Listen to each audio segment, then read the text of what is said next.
Comando-Geral PNTL, bando membro Polícia Nacional Timor-Leste, envolve a partido política.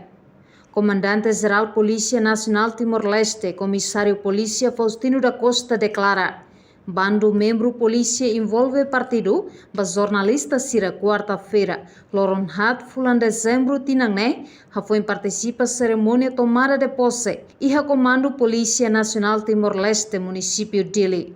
Ne comando esse processo, ne comando o processo para jogar caras, ne atu devia ser, ne comando jogar. E a Fatin Hanessan, comandante Polícia Nacional Timor-Leste, município Dili, superintendente-chefe Polícia na Tercia Eufrásia Soares Martins, reforça. Leibando membro Polícia Nacional Timor-Leste, labele inclina an e a partido política.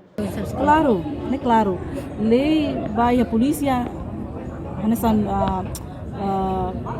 define ona polícia ne ninia missão Hanessan saída ninia direito ne hida nebe no ninia deveres ne hida nebe nebe polícia ida hatene ida ne ao fiar kata sir sila inclina nebe quando malu rumah hatene sir ni inclina são hala favor comunica mai comando tem que apresentar os fatos para o também processo tuir itene lei nebe makaiha itene lei interna polícia ninia.